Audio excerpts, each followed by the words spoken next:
I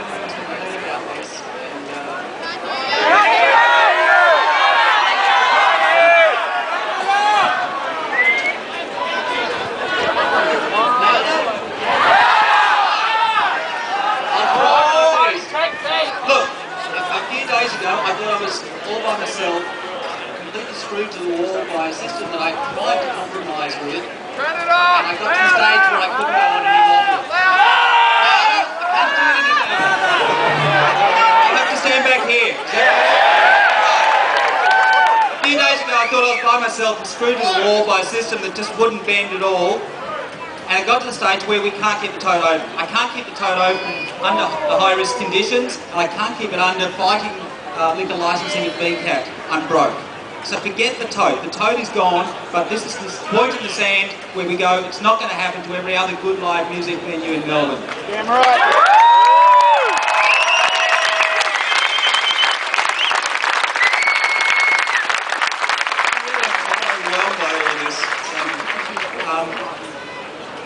Look, you don't need a long speech from me.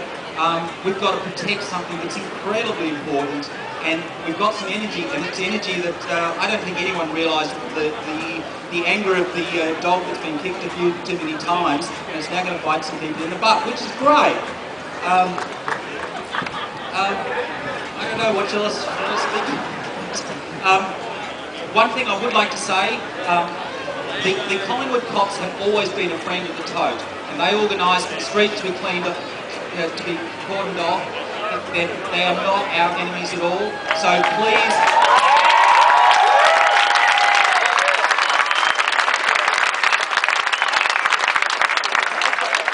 And I know they look strange in their blue uniforms, but believe me, a lot of them change into something similar to what the rest of us are wearing and come down here and see gigs too.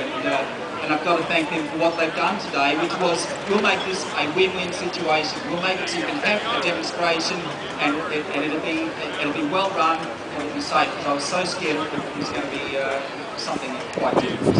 I don't know what else to say. I'll pass it over to someone else.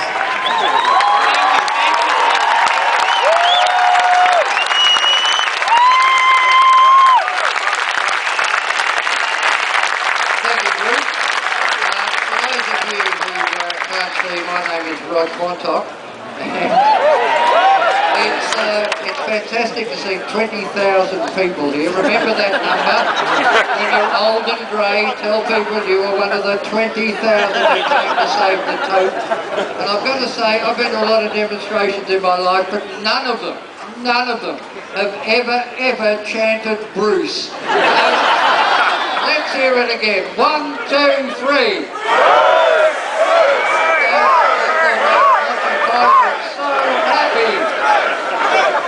So look, what Bruce said and what was said before is so important.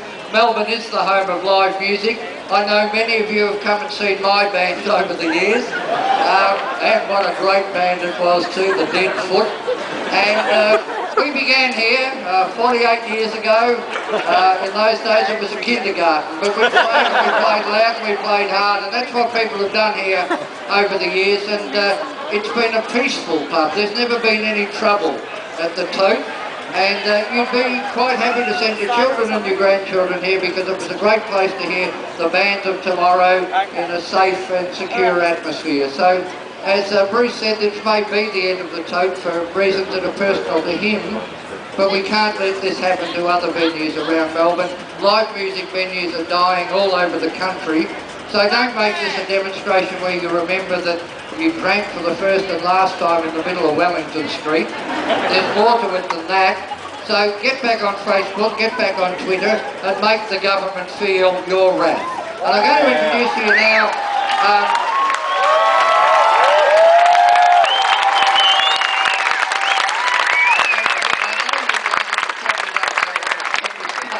is Mad Jack Brumby. All right, I'm going to introduce you now Steve Jolly, who's a councillor with the City of Yarra. That's the municipality in which you stand today, and Steve will say a few words as well. Then we'll wrap it up.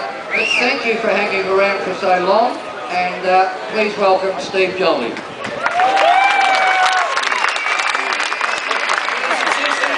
Friends represent the Tote. As councillor for this area, for the City of Yarra, for the Socialist Party, I want to welcome you to Collingwood. Many of you live here and many of you don't. But you all know that this is not just a question of saving live bands and live venues for live acts, but it's also a question of saving Collingwood, because this is a suburb under siege. Because Spring Street and the state government are telling you, and they're telling Victoria, that this is not Collingwood. They're trying to make out it's like LA South Central, it's like Belfast, it's like Beirut, and this is the most dangerous place in the world. And I've got to tell you, because the police themselves have said, that is such a lie. Last year when they made us, or they tried to force us to drive the Aborigines off Smith Street, they said we have to do it, because places like the Tote, places like Smith Street are dangerous. Well, we all know. And I tell you on behalf of everybody in Collingwood, the public housing tenants down the road, from Vietnam, from China, from South Sudan, everybody who lives in this area, the remnants of the working class, and yes, even the yuppies. The Tote is not only a safe place, but it's an iconic status in this area. And we will not let it go down without the mother of all fights.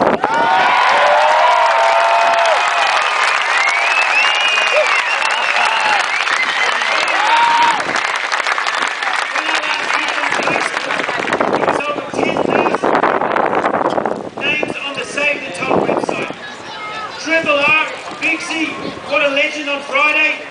ABC has been inundated with supporters of the Tote. The state government, I've got to tell you, in the discussions that I've had with their representatives on Friday, are really buckling at the knees. Because by taking on Bruce, by taking on the Tote, but most importantly by taking on you, potential voters next November, they're playing with fire. And I am convinced if this campaign continues, we can save not only future live venues, but even the Tote itself, hopefully.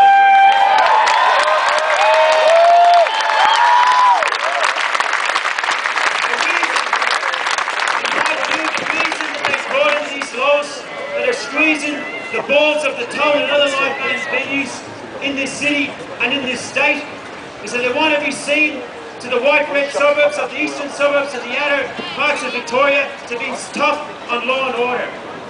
Now, if they want to stop violence, if you want to get beaten up on a Friday night or on a Saturday night, you don't come to the Tote. Go down to King Street. Go to the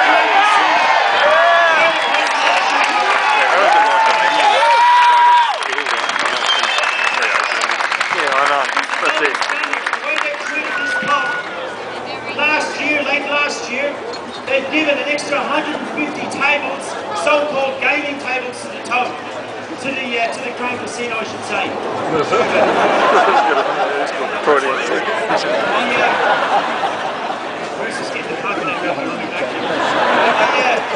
The reason they've done that, because at the end of the day, this is about money and votes. And they will never touch the Crown Casino. But they're quite happy to keep this type of place. And it's wrong. And we will fight. Now, I would say to Bruce, because if I was him, I would have been touched by the support that he's had today on Facebook, on Triple R, on ABC and throughout this state.